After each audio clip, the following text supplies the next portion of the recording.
अगर आपको अध्यात्म की ऊंचाई पर चढ़ना है तो एक शब्द याद कर लीजिए, सहनशीलता, तितिक्षा।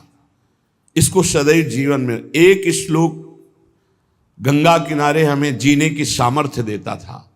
जब कभी हमें प्रतिकूलता दुख प्राय मिलते ही थे तो ये श्लोक, यम ही न व्यथ्यन्ते ते पुरुषम पुरुषर्षभ सम दुखा सुखाधीरम स्व अमृतत्वाय कल्पते। वो अमृत पद का अधिकारी हो जाता है जो आए हुए सारी व्यथाओं को, दुखों को मौन होकर सह लेता है, वो भगवान को प्राप्त होता है। जहां कोई कष्ट होता, बस यम ही न व्यथ्यन्ते ते पुरुषम पुरुषर्षभ सम दुखा सुखाधीरम स्वमृतत्वाय कल्पते। हमें सहना है, हमें भगवत प्राप्ति करनी। अरे छोड़ो, इसने मारा, इसका कर्म जाने, सहो, चलो आगे, चलो आगे बढ़ो।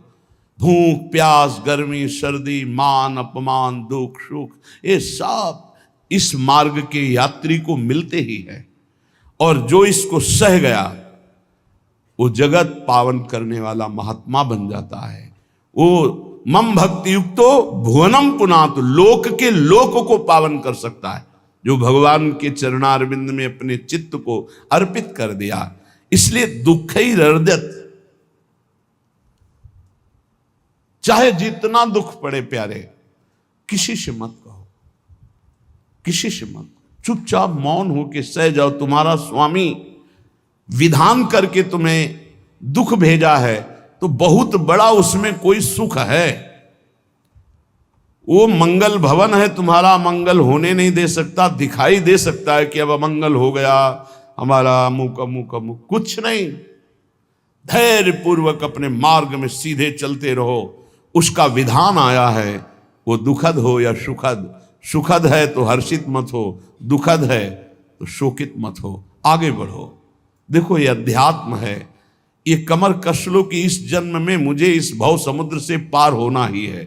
ये जो कमजोर दिल के होते हैं ना, अनुकूलता जहां मिली तो बोले जब से हमने भक्ति शुरू की सब काम चकाचक बन रहे। ये भक्ति का फल नहीं है, भूल मत करना। ये तुम्हारे सुकृत चल रहे हैं इसलिए है। और जिस दिन दुष्कृत का फल आएगा उस दिन भक्ति करते हुए भी कदम रखना मुश्किल हो जाएगा, पग पग पर तुम्हें दुख मिलेगा। ये सिद्धांत को समझ लीजिए तो कभी आप निराश नहीं होंगे, शूरवीर होकर आगे बढ़ते रहेंगे। जो हमारी भक्ति ये नई फसल है और इस फसल की जो आनंद वृत्ति है वो भगवदानंद है, ज्ञानानंद है, अखंडानंद है, प्रेमानंद है। वो ये भोगानंद नहीं है, विषयानंद नहीं कि भगवान की बड़ी कृपा जो चाहो वो भोग मिल गए। ये सुकृतों के फल है। ये सुकृत और दुष्कृत दोनों को यही नष्ट कर दो और निकल चलो भगवान की परम धाम में, जहां नित्य सेवा सुख का आनंद सहचरियां ले रही है। श्रीपाद कह रहे संतर्जयस ताड़यन, कोई मुझे बहुत डांटे भर्त्सना करे और ताड़यन पिटाई भी कर दे, मुझे कुछ कभी शिकायत नहीं करनी प्रभु से। देख रहे हैं ना, वो उन्होंने विधान किया है ना कि इसको पीटो, तो हम चुपचाप पीट लेंगे, किसी से नहीं कहना।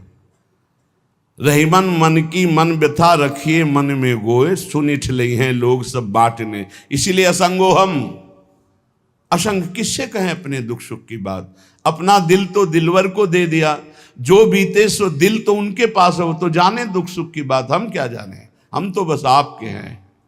मौन, अपने विषय में न सुख की बात करे न दुख की, मौन।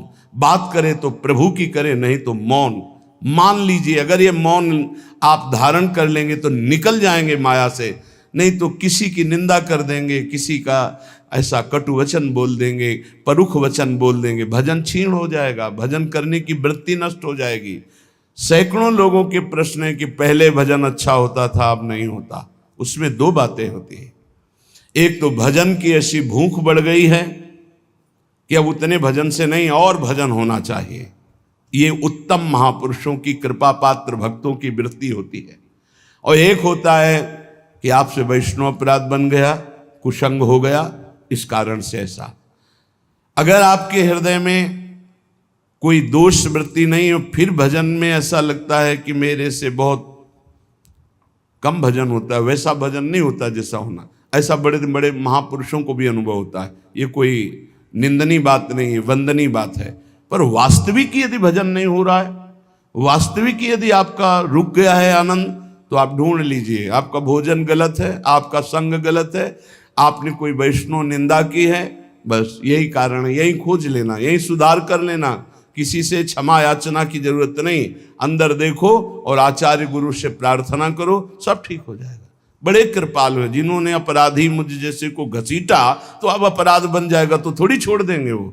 विश्वास कीजिए, उन्हीं से प्रार्थना कीजिए, नाथ यदि आपको अपराध मोचन कराना है तो भेज दीजिए मुझे उसके पास, या उसको बुला दीजिए, मैं पैर पकड़ लूँ, हाथ जोड़ लूँ यदि अपराध बन गया है, और यदि आप चाहें तो आप क्षमा कर दें, आगे से सावधान रहेंगे। बड़े कृपालु हैं प्रभु, क्षमा कर देते। भजन की वृत्ति को रुकना ये सहन मत कीजिए। समय नहीं है कि आज नहीं तो कल भजन चल पड़ेगा, नहीं, तुरंत वाचिक में आ जाइए, तुरंत वाणियों का गायन कीजिए, नाम कीर्तन कीजिए, ढूंढिए अपराध क्या बना जो आंतरिक हमारा भजन रुक गया, और प्रभु से प्रार्थना करके उसको चलवाइए। वो बड़े कृपालु है, क्षमा कर देंगे। अगर आपने प्रगट में किसी का अपराध किया और वो उपस्थित हो तो जाओ, उनके चरण पकड़ो, उनसे प्रार्थना करो। भजन का रुकना सहन मत करो। बहुत कठिन है भजन करके भगवत प्राप्ति करना। वो हमारे अंदर सरलता पूर्वक भजन चल रहा है, उसको बचाओ। किसी की निंदा मत करना, किसी की अवहेलना मत करना।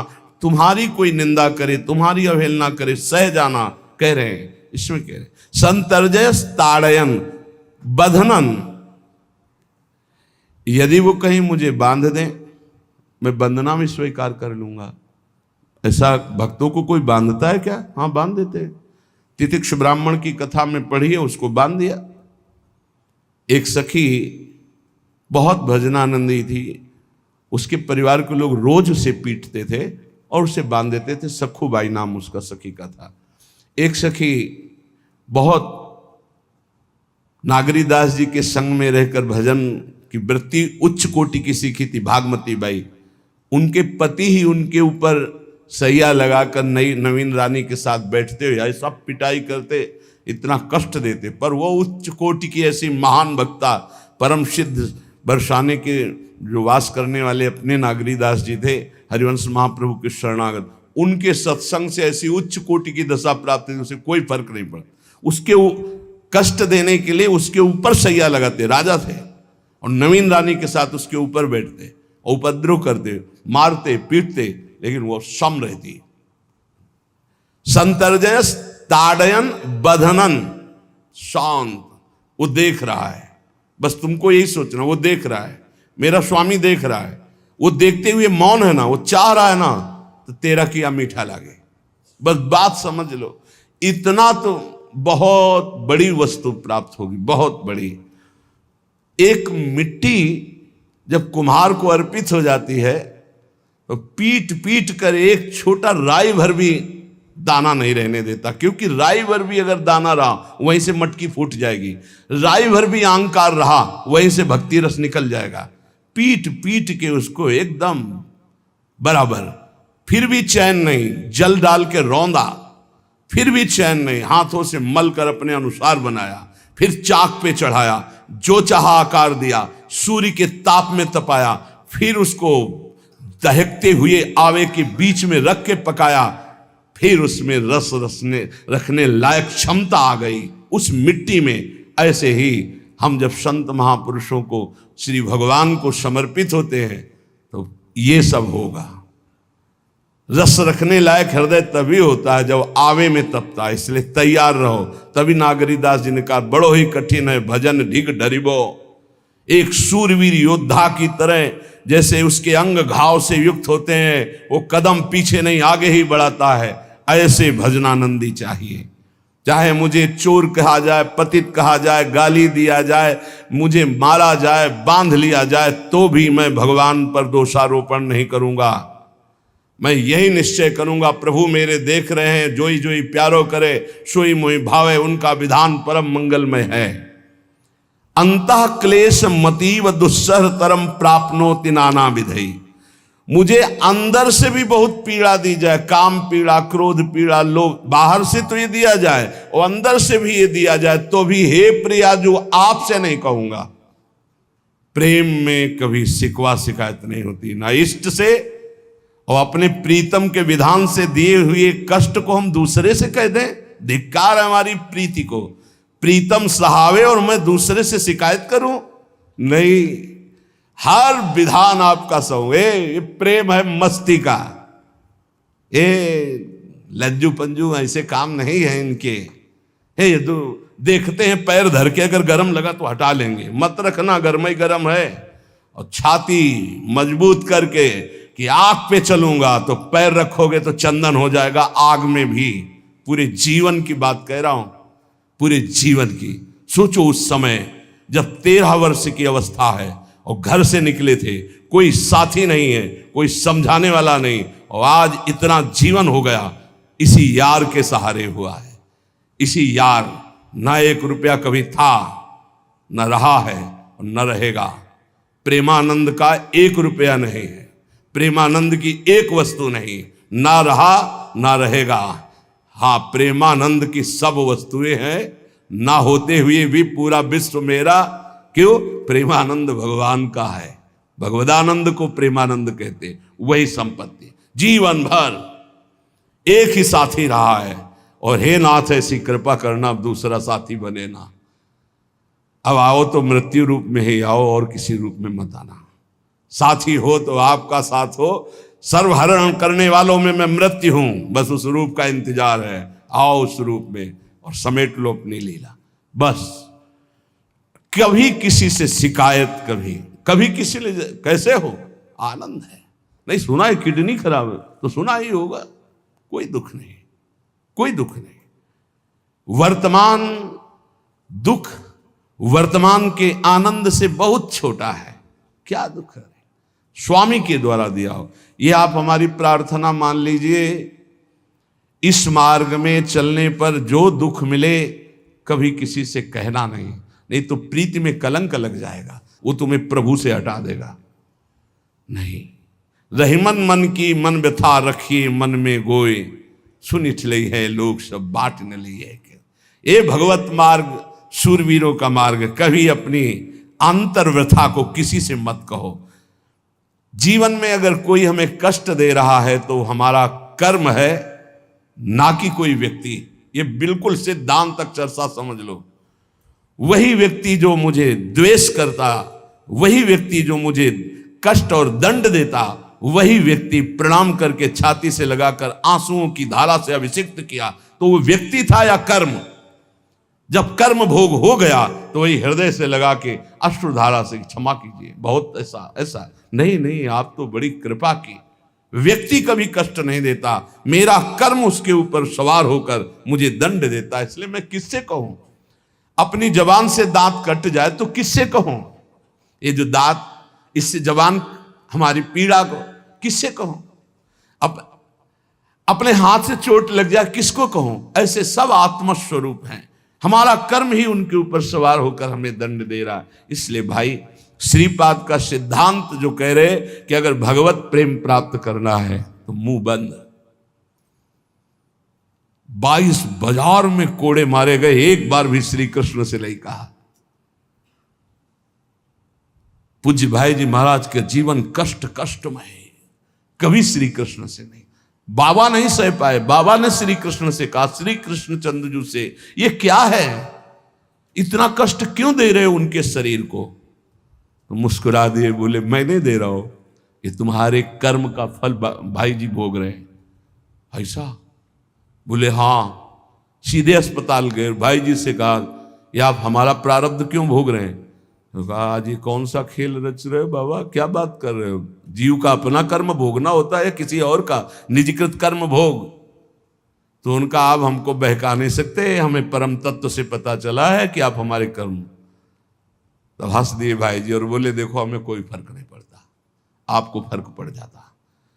आप चढ़ो, जिस साधना की चढ़ाई पर चढ़ रहे हो चढ़ो, मंगलमय श्री कृष्ण तुम्हारी यात्रा को पूर्ण करें। हम तो अस्पताल में पड़े पड़े प्रिया प्रीतम के साथ खेल रहे हैं, कोई फर्क नहीं पड़ रहा। ये बड़े महापुरुषों ने अपने कष्ट की तो बात जाने दो, दूसरों के कष्टों को लेकर भोगाए। हम जरा सा कष्ट आ जाए तो बोले हमारी अंदर श्रद्धा थी अब खत्म हो रही क्योंकि कष्ट आने लगा। उसमें भगवान का क्या दोष है? वो तो बड़े कृपालु हैं कि ऐसे पापात्मा होने पर भी मुझे महात्माओं का संग दिया, धाम का वास दे रहे हैं, नाम जपवा रहे हैं। अब हमारे पूर्व प्रारब्ध हमें कष्ट दे रहे हैं, इस समय भी वो हमें दुलार कर रहे हैं। जीव समझता नहीं, केवल दोषारोपण भगवान और भगवत मार्ग पर कर देता है। इसलिए उपासक को अंतः क्लेश मति व दुस्सहतरम, ये जो आप काम क्रोध से जल रहे हो ना, ये तपस्या है, इसका बहुत बड़ा लाभ मिलेगा।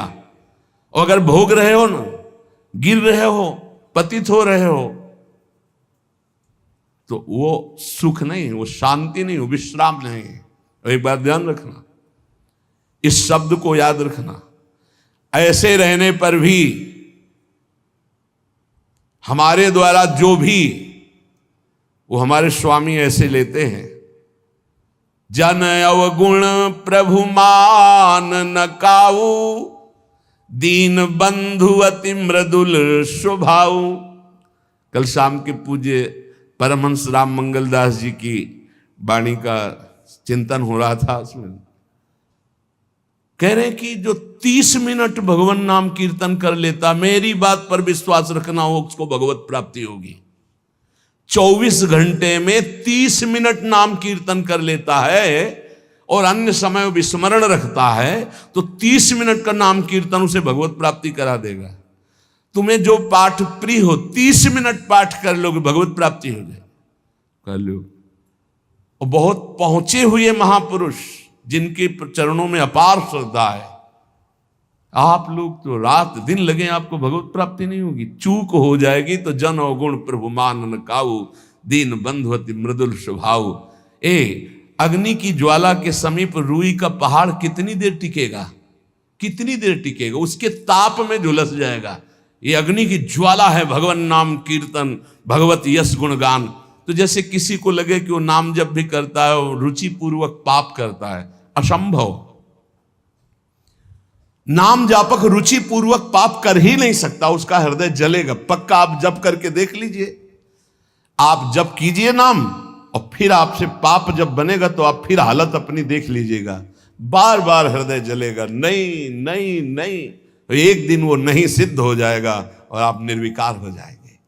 इसलिए अंतः क्लेश, अगर बुद्धि मति वो अति अंदर क्लेश आ रहा है, कभी काम आ रहा है, कभी क्रोध आ रहा है, कभी लोभ आ रहा है, कभी मोह आ रहा है, ये आता रहेगा जब तक भगवत साक्षात्कार नहीं होगा। ऐसा मत समझो कि 2-4 महीने जप करेंगे तो हम सिद्ध हो जाएंगे, ये आता रहेगा।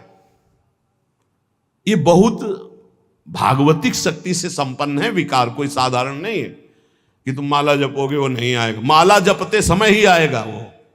ये भागवतिक शक्ति से संपन्न, काम क्रोध लोभ मोह तब त्रिभुवन को परास्त कर रहे हैं। ये भगवान के पावर से शक्तिमान है। तुम्हारा अहंकार जब गलित हो जाएगा तो इनका आना ही बंद हो जाएगा। जब तक अहंकार रहेगा तब तक ये आते रहेंगे। तो जो तुम्हारे अंदर जलन हो रही, मत कहो किसी से, सह जाओ, यही तपस्या हो जाएगी, यही भगवान की प्राप्ति का हेतु हो जाएगा। प्रभु के लिए थोड़ा कष्ट सहकर आप आगे बढ़कर देखिए वो कितना आपको प्यार देते हैं। यही कष्ट सहना है, आंतरिक विकारों को सहना, बाहरी प्रहारों को सहना, कभी किसी से ना कहना, ये भक्तों का स्वभाव। मौन, इसीलिए वाणी से मौन, कुछ ना बोलना। हमने एक संत भगवान को देखा, 22-23 वर्ष पहले वृंदावन में कच्चा मार्ग था, एक बोरा रखते थे, ऐसे पागलों जैसा भेष था। तो जब रात्रि के 11 बजे वापस यमुना किनारे से प्रसाद पाके यमुना किनारे गए, यमुना किनारे से जब लौटते थे तो उनको देखते थे अकेले वो बैठे रहते थे। उनकी मुद्रा देख के लगता था भगवदानंद में डूबे हुए हैं। नजदीक बैठे, बोरा उठाया, चल दिया। अम्मी पीछा छोड़ने वाले थे नहीं पीछे, तो उनका क्या बात है, क्यों पीछे हो? अब संत वेश हमारा भी तो मर्यादा से ही बोलेंगे। वो कुछ नहीं, केवल जानना चाहते हैं आपको।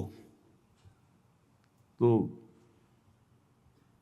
कालीदह की इधर एक तमाल का पेड़, जो श्वेत रंग का एक वृक्ष है, उसका मुझे नाम नहीं याद आ रहा, गुलर जैसा, और वो तमाल में लिपटा हुआ अब भी है। दाहिनी तरफ है ये जो खाली जगह पड़ी ऊंची, जो अपने दाहिनी तरफ बर्फ फैक्ट्री के आगे जाते हैं, उसी के नीचे बैठ गए। तो हमने पूछा आपकी स्थिति देखकर मुझे लगता है आप हर समय भगवदानंद में डूबे रहते हैं। बोले जब लगता है तो प्रश्न क्यों करते हो? हमको आपकी वेशभूषा देखकर, तो बोले जगत से बचने के लिए ये वेशभूषा है। एक बोरा से जैसे कोई बीनने वाले होते हैं, कबाड़ बीनने वाले, ऐसे बोरा ऐसे रखे थे, गमछा लगाए हुए थे, पूरा शरीर खुला, कोई साधु का वेश नहीं, कोई चिन्ह नहीं, और उनकी स्थिति भगवदानंद में थी। उनका ये किसके उपदेश, किस मार्ग के उपदेश, किस इष्ट की आराधना से आपको ऐसी स्थिति प्राप्त हुई? बोले प्रथम पूज्य श्री स्वामी राम सुखदास जी महाराज का सत्संग हुआ, इष्ट देव श्री कृष्ण, इष्ट ग्रंथ गीता, उसी की कृपा से मुझे ऐसा, मैं भारत के हर तीर्थों में वास करता हूँ, भ्रमण करता हूँ, असंग रहता हूँ, और यही वेशभूषा रहती है बड़ा अंदर से। तो भोजन प्रारब्धवशात जो सामने आ जाता है उसे पा लेता हूँ, नहीं आता भूखा रहता हूँ। तो कहा अगर हम मधुकरी ले आवें कभी आप जिससे तो पालेंगे, बोले दे देंगे तो पालेंगे। दूसरे दिन मधुकरी लेकर के, तो रोज हमारी उनके चरणों में श्रद्धा, क्योंकि उनका रहना और चिंतन दोनों, रहनी और चिंतन बड़ी प्रशंसनीय। जो वीतराग परमहंसों के अक्षर सा वैसे, कुछ पास नहीं, केवल बोरा, वो नाटक के लिए बोरा कि कोई समझे कबाड़ बिनने वाला, और एक गमछा ऐसे रंग बिरंगा, बस कुछ नहीं, कोई भागवतिक चिन्ह नहीं। एक दिन देखा वो पड़े मक्खियां भिन भिना रही, तो नजदीक गए, क्या होगा? कहा चुप जाओ। इनका आप बोलिए ना। बोले वमन और शौच दोनों हो रही है, शरीर बिगड़ गया है, तो हमका औषधि के लिए हम व्यवस्था, बोले इसलिए कह रहा हूँ आप बच जाइए। तो हम कहा हमें बता तो दीजिए क्यों नहीं? तो बोले आया हुआ प्रारब्ध है, इसको हंस के भोगना है। ऐसे कोने में साइड में ऐसे पेड़ के किनारे पड़े, 2-4-10 दिन जो भी व्यवस्था उनकी बनी, फिर वो हमको दर्शन नहीं मिले, अन्य तीर्थों में चले गए होंगे। ऐसा महापुरुष, क्या हम अपने शरीर को इतना प्यार करें कि भगवान से श्रद्धा हो जाए, भक्ति मार्ग में हम लड़खड़ा जाएं, फिर सत्संगी किस बात का? ये पक्का समझ लीजिए, ये जो भगवत मार्ग है ये शूरवीरता का मार्ग है, सहन करने का मार्ग है। जितने भी महापुरुषों के चरित्र हैं आप पढ़ करके देख लीजिए, भगवान के चरित्र से भी ज्यादा लाभ भक्त चरित्र सुनने से इसलिए होता है कि हमको लगता है कि हमारे जैसा जन्म लेकर इतना कष्ट सहकर इस ऊंचाई पर पहुंचे, ये बड़ी बात है कि वो जीवत्व से हमारी तरह पैदा होकर ईश्वत्व को जाता है। इसलिए भक्त चरित्र में विशेष बल हमको प्राप्त होता है। क्या क्या कष्ट सहते, और आप खुद देख लीजिए, आपको जितना कष्ट है उससे बड़ा सुख है कि नहीं, अंदर देख लीजिएगा तो इसी से अनुमान लगा लीजिए, जितना बड़ा कष्ट उससे कई गुना बड़ा सुख भगवान देते हैं, तभी वो उनका यश गाते रहते हैं। ऐसे थोड़ी होता है कि हमारे भगवान का हम भजन करते, हमारे साथ न्याय नहीं हुआ। न्याय तो सही बात नहीं हुआ, नहीं तो तुम्हारी दुर्गति हो जाती। सही बात में उन्होंने न्याय नहीं किया, पक्षपात किया है तुम्हारा। अगर वो सही न्याय करते तो ईमानदारी से कहते हैं केवल नरक के कीड़ा ही बनना पड़ता और कुछ नहीं है। खूब देख लो, डबल चेहरा होता है, एक सामने का चेहरा देख रहे हो और एक एकांत का चेहरा होता है, डबल चेहरा होता है। और भगवान डबल रखो चाहे तिबल, सब देखते हैं। सब हम बैठे हुए देख लो ईमानदारी से वृंदावन की भूमि में, एक चेहरा है जय श्री राधे, और एक चेहरा है जो राक्षस है अंदर बैठा। देख लो, अंदर देख लो, बिल्कुल इस समय सीसी कैमरे में हो, अंदर देख लो, एक राक्षस बैठा है, और उस राक्षस ने जो जो करवाया आप लिखो रजिस्टर में, तुम्हें याद है जितना, और इसके बाद आप न्यायाधीश बनो, फिर आपकी क्या दुर्गति होती उसका। इससे ऐसे होता है, हे प्रभु, तभी त्राहिमाम मचता है, तब उनकी कृपा नजर आती है कि बोले भगवान ने न्याय नहीं किया। हम कहते सच्ची बात तुम कह रहे हो प्यारे, न्याय नहीं किया इसीलिए बचे हुए हो। अगर वो न्याय कर देता, पक्षपात न लेता तुम्हारा, तब तुम्हारे होश उड़ते, चाहे जो कोई हो, अपना रजिस्टर जांच के देख लो। इसलिए कहते हैं कि सबकी जीवनी शुक्ल पक्ष की लिखी जाती है, कृष्ण पक्ष की तो केवल उसी की छाती जानती, दूसरा नहीं। हृदय में जितने विकार, हृदय में जितना अंधकार, हृदय में जितना कूड़ा करकट, वो तो हम जानते हैं कि हमारी स्वामिनी की कृपा ने कितना निर्मल किया है। तब उनकी स्वामिनी जू मुझ जैसे अपराधी के अपराधों का विस्मरण करके आप ऐसी कृपा, तो आपको लगता है कि संतों की एक दैन्य भाषा होती है। नहीं, ईमानदारी से संत कभी झूठ नहीं बोलते।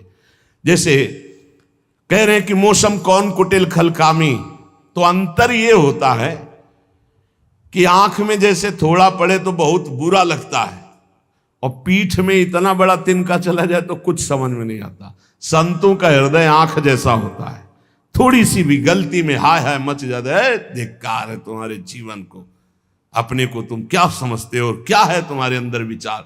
और जो मलिन अंतःकरण वाला था, भारी भारी पाप करके भी उसको पश्चाताप नहीं होता। संत जनों को एक पाप की जरा सी वृत्ति की आभास स्फुरना, वो पूरा पाप नजर आने लगता है उनको, क्योंकि इतना निर्मल हृदय होता है। तो सच्ची कहते हैं कि जैसे घोड़ों की लगाम पकड़े हुए श्री कृष्ण अर्जुन की बैठे हैं, ऐसे अपने भक्तों की लगाम पकड़कर बैठ जाते हैं, तो यात्रा अध्यात्म की ऊंचाई की चलती, किसी की सामर्थ्य नहीं। इसलिए सब भक्त ऐसे तो आपको मिलेंगे। जहां सामर्थ्य की बात है वहां केवल श्री भगवान की कृपा है।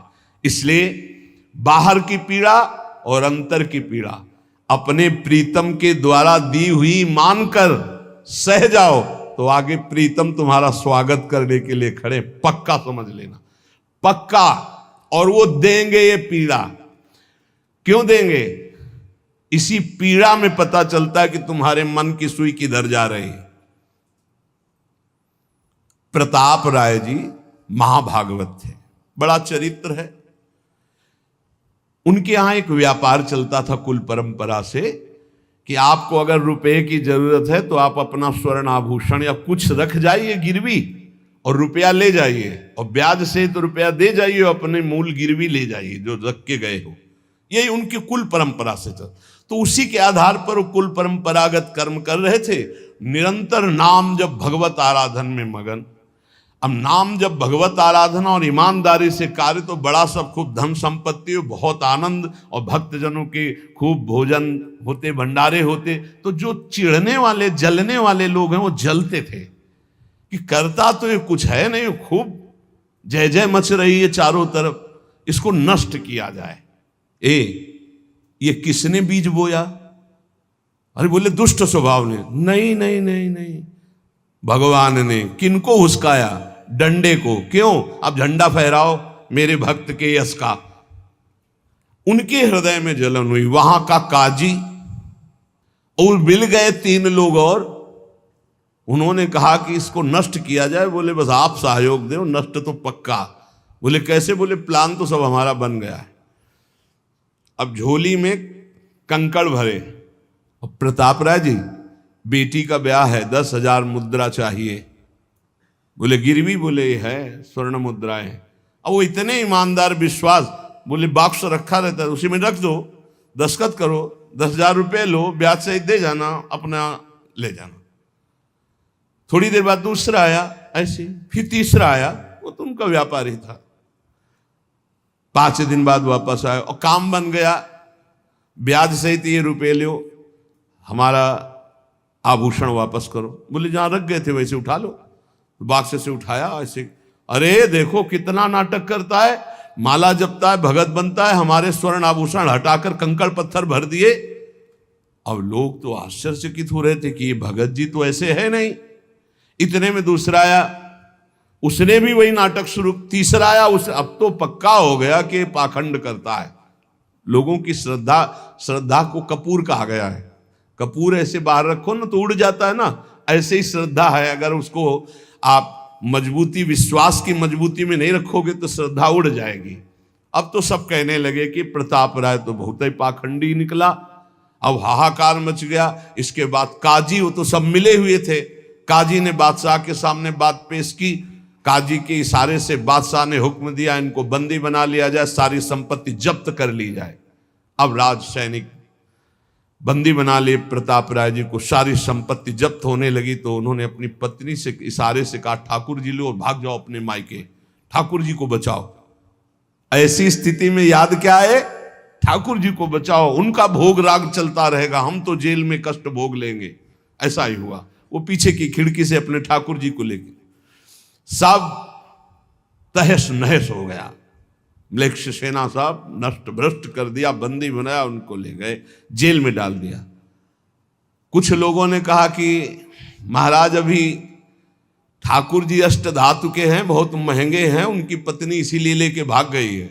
मायके से पत्नी को भी बंदी बनाया, ठाकुर जी को भी संपत्ति के रूप में जब्त किया, और जहां संपत्ति थी वहां गोदाम में ठाकुर जी को ऐसे जैसे संपत्ति डाल दी वैसे डाल दी। जब पत्नी नजदीक हथकड़ी बेड़ियों के सहित और वो तब एकांत जब हुए तो उनका प्रभु आज तक मैंने कभी आपसे मांगा नहीं और कोई शिकायत नहीं की, बस एक कष्ट है इस समय कि आपको गोदाम में डाल दिया गया है, हम प्राणों से अधिक आपको प्यार करते हैं और आपको भोग नहीं लगेगा, आपकी सेवा नहीं होगी, ये हम बर्दाश्त नहीं करेंगे। प्रभु कुछ उपाय करो जिससे आपकी सेवा, अगर हमें ये पता भी चल जाएगा कि आपको भोग लग रहा है तो आजीवन हम पति पत्नी को जेल में रखो, मुझे कोई कष्ट नहीं। प्रभु ये सब कुछ हुआ, मुझे कोई कष्ट नहीं, आपको भोग नहीं लगेगा, इस बात से मैं जीवित नहीं रह पाऊंगा। भगवान देर थोड़ी लगी युगल सरकार गलवैया दिए हुए, इस स्थिति में भी तुम्हें मेरी चिंता है, तुम्हें अपने अपमान की, अपनी संपत्ति जब्त की, अपने जेल की दुख की कोई चिंता नहीं, मेरी चिंता है। वही साक्षात्कार हुआ। अब तत्काल, अब वो तो चाबी बदलने वाले हैं ना, ज्ञानी मूढ़ न कोय, जस जय का रघुपत करे तस ताही क्षण होए, बोले भियस महेश तब ज्ञानी मूढ़ न कोय। उस वहां का जमींदार जो था उसने कहा ऐसा हो ही नहीं सकता, यह सब गलत है, पाखंड रचा गया है प्रताप राय जी के प्रति। बादशाह के सामने विरोध प्रकट कर दिया, नहीं सही जानकारी जांच हो। बादशाह ने उन तीनों को बुलाया और कहा फांसी पे चढ़ा देंगे यदि सही नहीं बोलोगे। सही सही बोल दिया कि उसमें हम सोना तो रखा ही नहीं था, कंकड़ रखे थे। काजी की ये सब बात थी। काजी को दंड दिया गया, तीनों को बंदी बना लिया गया, प्रताप राय जी को पूरा नुकसान सहित सब अर्थ दिया गया और बड़ा सम्मान किया गया। फिर जीवन, ये घटनाएं भक्तों के जीवन में आती है किस लिए? भगवत साक्षात्कार कराने। भगवत साक्षात्कार जेल में प्रताप राय और उनकी पत्नी को हुआ। इसलिए उपासक को कितनी भी परिस्थिति कष्ट की आवे, वो तुम्हारे आनंद का वर्धन करने वाले बनेगी, विश्वास रख लीजिए। बस किसी से सहयोग मत मांगना और किसी को अपनी बात मत कहना। प्रताप राय जी ने किसी से भी नहीं कहा, कुछ भी नहीं बोले, केवल प्रभु से कहा कि आपकी सेवा अगर हमको कान में सुनने को मिल जाएगी कि आपका भोग लग रहा है तो मुझे कोई कष्ट नहीं होगा, लेकिन ये मैं नहीं सह पाऊंगा कि आप गोदाम में ऐसे, क्योंकि मैं जीवन भर आपको दुलार करता रहा हूं प्रभु। अब वही भगवत साक्षात। तुम्हारी सुई कहां जाती है मन की? कष्ट की स्थिति में कोई मित्र, कोई रिश्ते नातेदार, कोई पावर काम आता है या भगवान की तरफ जा? अगर भगवान की तरफ तो जीत गए, और अगर संसार की तरफ ऐसे भी मिलने, आप बिल्कुल फोन कर देना, हम तुम्हें अमर कर देंगे, नहीं फाड़ के फोन नंबर फेंक देना कि हम रखेंगे भी नहीं ऐसा नंबर। जब कोई नंबर नहीं होता तब हरि का नंबर लगता है। जिसके पास किसी का फोन नंबर नहीं होता उसका हरि का नंबर लगता है। ध्यान दे दो, कलयुग है इसीलिए सबके पास नंबर भेज दिया है। सबके पास नंबर है क्योंकि हरि से फोन नहीं कर सकते। हरि का फोन जानते हो कैसा होता है? जब आर्थ होकर अनाथ भाव से असरण कोई नहीं मेरा, तब हा नाथ, वो फोन नंबर। भाव से मुझको पुकारे तो भाव से बेड़ा पार है, भाव पूरित टेर ही करती मुझे लाचार है। भाव बिना भगवान आवाजें नहीं सुनते, भाव सुनी पुकार भगवान नहीं सुनते। भाव कब आता है? बाजार में थोड़ी मिलता है। किसी से हमारा संबंध नहीं। ये जीतना है तो ये बातें पकड़ लो सत्संग की। कोई विपत्ति दुख आने पर अगर किसी का नंबर आपको याद आवे कि अगर हमें विपत्ति आएगी तो कौन सा नंबर याद आएगा? बोले अमुक का, उसको डिलीट कर दो। नहीं, अमुक का नंबर नहीं रखेंगे हम, श्री जी का। श्री जी का नंबर क्या है बताया तुम्हें? क्या है? बस कोई नंबर नहीं तो श्री जी का नंबर है। हे लाडली, हे प्रिया जी, कोई है ही नहीं, अब अपना कोई है ही नहीं तो कौन है? सच्ची बताते हैं, एकदम नंबर। 1 घंटी में फोन उठा लिया जाता है, 1 घंटी। गजेंद्र ने जब देखा कि कोई मेरा सहयोगी नहीं, हारी री नहीं पहुंच पाया, काम हो गया। हरि पूरा नहीं कर पाए, काम हो गए। गोविंद यही प्रकट हो गए, वस्त्रावतार। ये नंबर है हरि का। जब तक पांडवों की तरफ, भीष्म की तरफ नंबर नहीं लगा, दांत तक पकड़ा, नंबर नहीं लगा, और जब छोड़ दिया, कहा गोविंद, बस नंबर लग गया। ये है भगवान को पुकारना, ये है भगवान तक आवाज पहुंचाना। कोई हमारा नहीं, यही तो हमारी साधना है। और यहां मां नंबर लिखे चले जा रहे हैं, व्यवहार बनाए चले जा रहे हैं, डायरी बनाए चले जा रहे हैं, इतने नंबर। अरे ये सब क्या करोगे, ये सब नरक पहुंचाएंगे नंबर। एक केवल हो हरि शरणम, बस सब काम बन जाएंगे। बोले नहीं, सहयोग होता है, इससे क्या सहयोग होता है? अगर बात बिगड़ जाए तो अंग रक्षक ही सूट कर देता है, और कौन? अंग रक्षक ही सूट कर देता है। अगर वो चाबी बदल जाए ना तो रक्षक ही भक्षक बन जाता है। किससे रक्षा चाहते हो? जो काल का भी शासन करने वाला है, उससे रक्षा चाहो। देखो सच्ची बात, ये केवल प्रवचन नहीं कर रहे, हृदय की बात कह रहे। मान लीजिए मेरे प्रभु ऐसे है, कोई महान नहीं है, वो जिसको महान करते हैं वही महान हो जाता है प्यारे। ऐसे हाथ हटा ले तो सब हान ही हान है, कोई महान ही नहीं है, महान नहीं। वो हटा ले तो बस उन्हीं से महान है, सच्ची कहते हैं उन्हीं से महान है। दबी बात खुल जाए तो असलियत समझ में आ जाए, और वो जानते हैं, और वो जानते हुए हमें नमस्कार करवा रहे, प्रणाम करवा रहे, भोजन दिला। अरे जय बोलो उनकी। हमारे साथ भगवान ने क्या किया? अरे तुमने भगवान के साथ क्या किया? कितनी कृपा की भगवान ने। इतने अपराध का दंड जानते क्या होता है? पूरा जीवन बर्बाद हो जाए। और यहां पूरे जीवन अपराध कर रहे हैं, जीवन आबाद किए हुए हैं ऐसे प्रभु के प्रति। ये हम इसलिए कह रहे हैं, जो कहते हैं ना हमारी भगवान पर श्रद्धा नहीं रह गई, तो तुम्हारे ऊपर हमारी श्रद्धा नहीं रह गई। देखो ना कहां श्रद्धा लायक हो तुम, क्या हो तुम। ये हम असलियत कह रहे हैं।